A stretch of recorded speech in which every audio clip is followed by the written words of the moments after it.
Hey everyone, welcome to Ayurveda Every Day. My name is Talya and I'm so happy that you're here. So, if you're watching this video, you're either watching it in my free Facebook group, Ayurveda Every Day with Talya, or on YouTube. So, look, this is how I think of things. If you are following me because I am a teacher of Ayurvedic medicine, it may not be the smartest thing for me to do, but I consider you my friend, my tribe, somebody that I'm relating to, that I want to reach out to, that I'm trying to connect to. And I'm so, so grateful that you're here. And I'm prefacing my talk today because I'm going to talk about food as medicine for your thyroid. So I hope that so I will get to that. But I think what I'm about to say is also very important. So, I've been practicing Ayurveda since I found it in 2001. I've never taken a break. I love it so much. It's part of my life. That's why I call my company Ayurveda Every Day with Talia, because it is so inspiring and empowering, and it has informed my health in so many ways and continues to do so and will do so for my entire life. I'm a white girl from California and I have been to India 3 times. I have an Ayurvedic practitioner there that I work with, an Ayurvedic nutritionist, an Ayurvedic body worker. I have my Ayurvedic teacher here in California, Deanna Batdorf, and I am super dedicated to this science. I'm also been practicing yoga since I was 21 and have been teaching for almost 20 years. So my point is I'm qualified to teach what I'm talking about. And this the past couple of weeks, I was promoting my Rad Cleanse, which is a seasonal Ayurvedic detox that I promote pretty much every season because cleansing is so integral to number one, living a really healthy life, and number two, applying Ayurveda to your life and really clearing out the space so that you can bring more health and healing to specific areas of your body. And I'm going to get to that when I talk about food as medicine for the thyroid. But this past weekend, I woke up on Sunday morning and I saw that I had a voicemail. And I usually like meditate when I wake up. I scrape my tongue. I do my practices. But my voicemail had not been working the week before. And I'd run into a friend in town who was like, I left you a message. I'm like, oh, I didn't get it. And it was an important message. So anyway, I was kind of like, oh, I have a voicemail. I should listen to it because maybe it's really important. And it was a woman that I don't know. Maybe she's watching this video now. Hate watching if she is. But it was a message from a woman who basically was like, how dare you? I'm so disgusted by you. How dare you teach Ayurveda as if you know what you're talking about? You're just prancing around, pretending to know something that you don't know anything about. And she didn't say this, but it was basically like, and I hate you. Click, and I was like, what? Are you kidding me? But not. I mean, I was trembling and shaking because it was just like, also, I woke up. It was the first thing I heard when I woke up in the morning. So it was just insane. But, I've been thinking about her message kind of all week. And like, you know, in my own health and healing, there's been a lot around like, um, you know, I don't if I'm really coming from a place of deep self love and self esteem, then I don't need to explain myself or prove myself to everyone. I get to just to know my value. And that's something that I work on all the time, like every single day, all day long. And Anyway, so I was reading about Ayurveda this morning and I saw something that was called, I'm reading this great book Healing the Thyroid with Ayurveda by Dr. Marianne Teitelbaum, such a great book. Um, and one of the things that she says in the introduction is that when she was working with an Ayurvedic doctor from India, she worked with him for, in her book, she said 17 years. That as he came to kind of meet the clients in her practice, which were mostly from the Western culture, that many of the ancient texts of Ayurveda and some of the remedies and some of the herbs were not digestible and or assimilable and or relatable for her Western clients. And so he was still using the perspective of Ayurveda, the putting on, basically, I think of it like putting on your Ayurveda glasses or the lens of Ayurveda to treat her patients. But it wasn't all classical text. It was what he called the new Ayurveda, because it was Ayurveda meeting people where they're at in modern times for what they're needing now. And so, just sort of a general response to getting that phone message this weekend is, that's really what I'm practicing, and practicing for my own life, but also as a teacher, because most of you who follow me are Westerners. And, and I don't want to just, I want all of us to feel like we're connecting with Ayurveda in this really profound way, not just taking herbs in tablet form because we heard that it was a good idea. We want to be really engaging with our bodies in this holistic way. And part of why I'm teaching what I am today, food as medicine for the thyroid, is because I was invited to be part of this thyroid masterclass, thyroid health masterclass, which I'll let you know about next week. And I didn't get to talk about everything that I researched, so I thought I would just go ahead and share that with our group, and hopefully some of you will find this really valuable. And I hope that what I just shared is also valuable. I'm feeling, because I haven't done a live event in our Facebook group since last spring, I'm feeling a little bit disconnected. And actually, if you've even watched this far, I want to know if you even care that I come and do these Facebook Lives, because if you don't, I'm not going to do them anymore. I have other areas that I can put my energy into, but I love this group and I do want to nurture this group. So I'm still showing up, and I invite you to show up too and let me know, what it is that you're really wanting from being part of a group like this, where you really have this awesome opportunity to get free advice from an Ayurvedic practitioner. Although now I'm sure you can get it all over the place online, but still, there's nobody like me. Okay, so food is medicine for the thyroid. Now, this is really interesting. If you have a thyroid issue, that means that most likely your metabolic function has been compromised. It could mean that you've gained weight, that you're experiencing a lot of excess fatigue. It could mean that you have hair loss. There's several symptoms that are exemplative of having a thyroid issue. And partly from reading Marianne's book, but also just from the work I've done over the past several years, when we are looking at one of the glands in the endocrine system, and when we're really looking to heal something, one of the things I love about Ayurveda is that it doesn't just look at that one symptom or that one issue or that one part of the body. It's looking at all of the surrounding systems, especially the system that is holding space or containing the gland or the tissue that is having an issue. That rhymed. Um, but I was saying in the master class, like, as a practitioner, I always want to help my client kind of back it up and be like, well, let's take a few steps back and look at this from a bigger picture. So thyroid is clearly an issue, whether it's hyper, hypo. How did it get to be that way?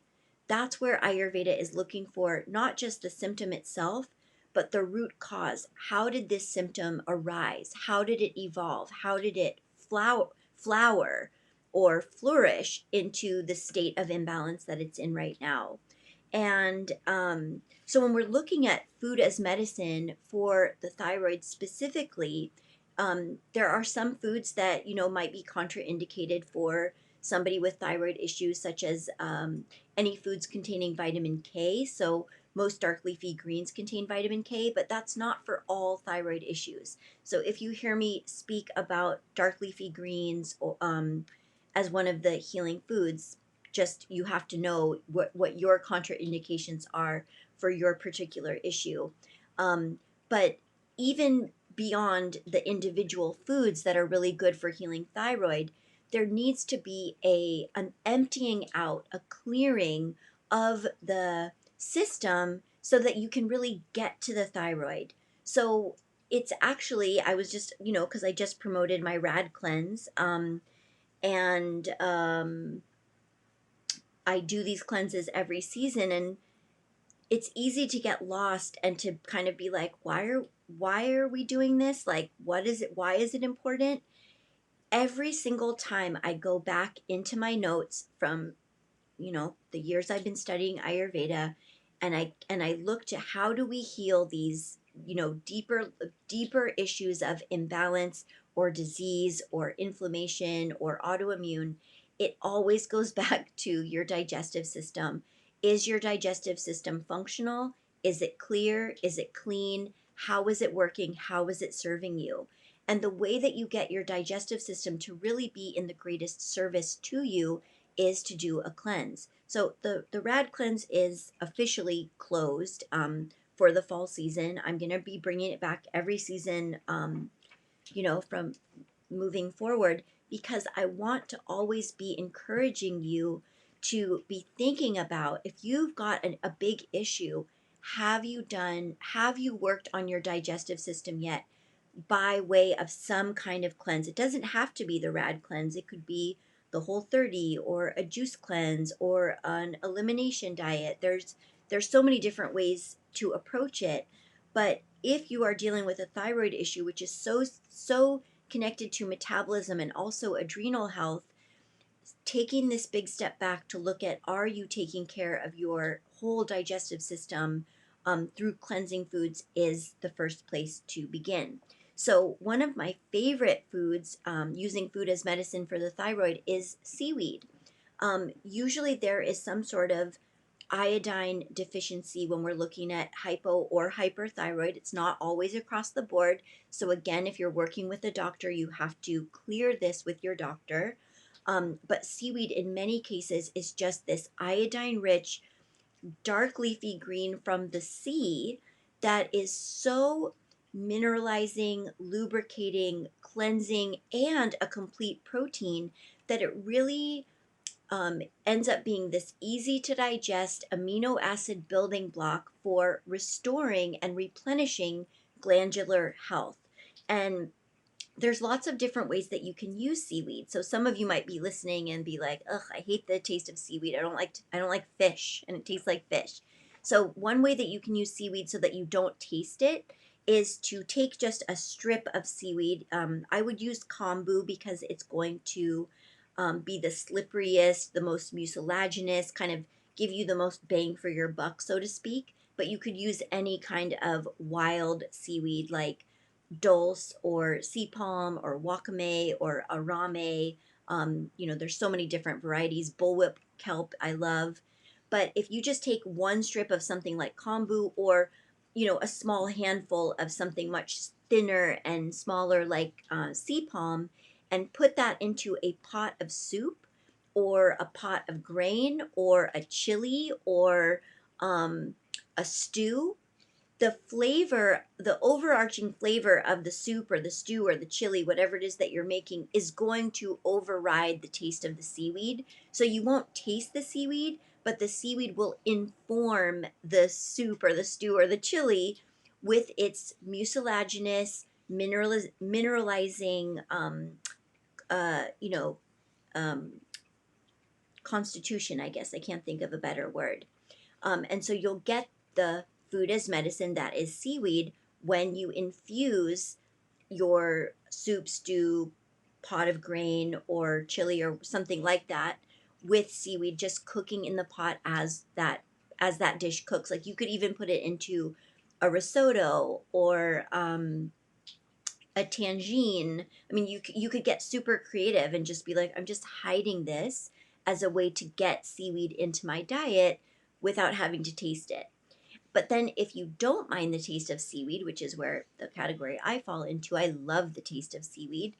You can just munch on it, or you can, put it into a glass of warm water and sip on that all day long. That's like so nourishing and so, the slippery quality of seaweed it has this ability. It's number one, it's very anti-inflammatory, but it also helps to coat um, the mucosal membrane of the digestive tract. So if you're drinking that seaweed water, which I call mermaid tea, um, you are helping to sort of seal the tight junctions of your digestive tract, which if you have leaky gut or just a compromised digestive system will be so supportive and helpful and cleansing, while also giving you some really good building blocks of protein.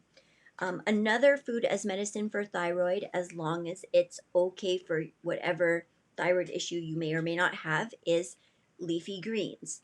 So when I say leafy greens, I don't only mean kale and spinach and collard greens, although those are wonderful.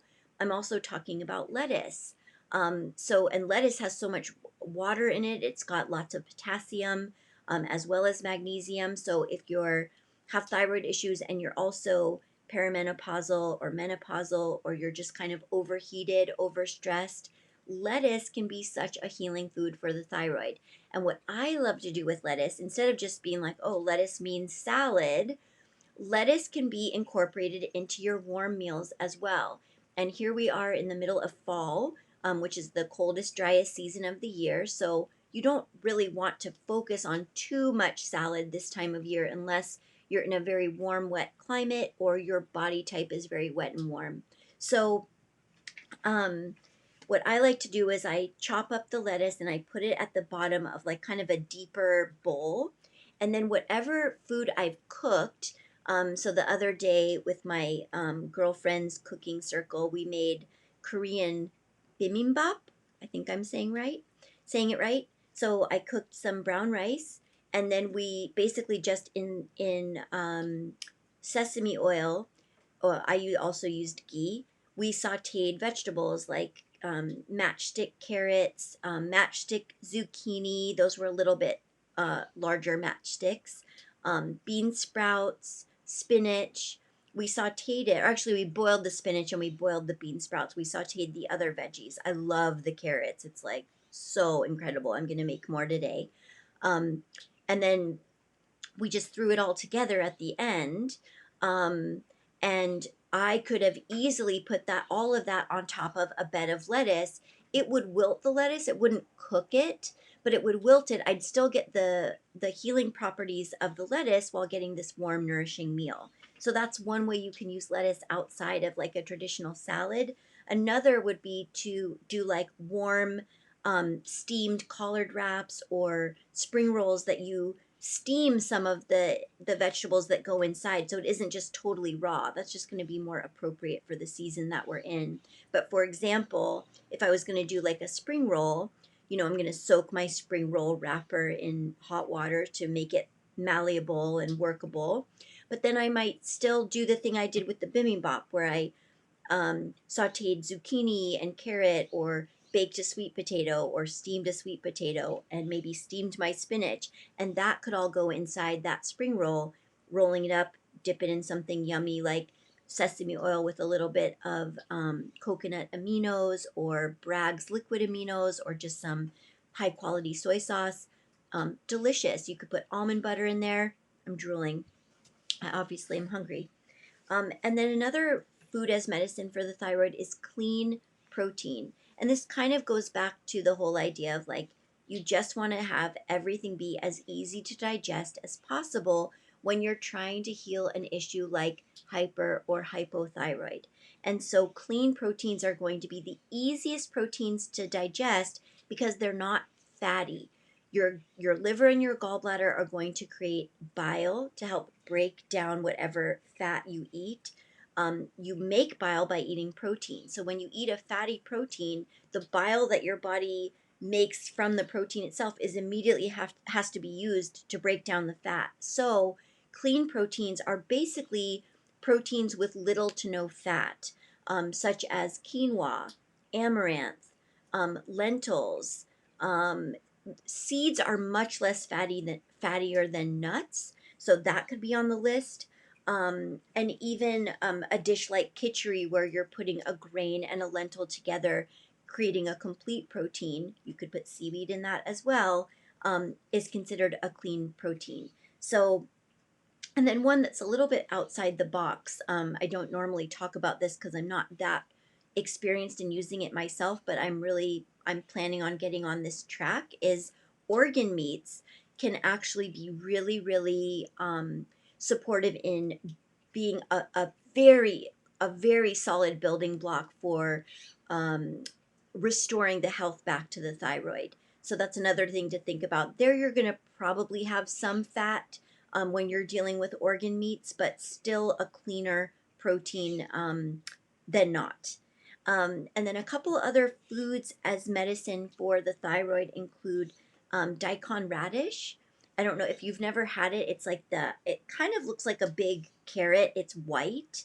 And oh my God, I love daikon radish so much. It's delicious in soups and stews. Sometimes what I'll do is I'll even just make a broth. And when I'm heating up the broth, I'll thinly slice the daikon radish and let it cook in the broth, along with some celery root and fennel root. It's so good. Asparagus is on this list. Steamed would be better than any other method of cooking it. And then root vegetables and winter squash, which is just the perfect foods to be eating at this time of year anyway. So I hope you got a lot out of this video. I hope you got some really cool inspiration for foods that nourish and heal the thyroid. Have a better understanding of the new Ayurveda and why some Ayurveda doesn't look the way that it might look in ancient texts. And also coming from someone who's, from the Western culture, like how it's never ever, of course. I mean, I don't need to say of course, but for me, it's of course. Never is my intention to water down Ayurveda or, um, you know, simplify it to the point of that it isn't meaningful. It's a very complicated science, really. And so I think that breaking it down into digestible chunks is how people can make it assimilable for them and be a layperson of this medicine and not have to understand it all to be able to use it and have it make a difference for your health. So that's where I'm coming from. Just want to be clear. And yeah, let me know what you got out of this video. Let me know if these videos are useful for you because I do need to know that. And I thank you so much for being here. I always appreciate you, and namaste. See you next time.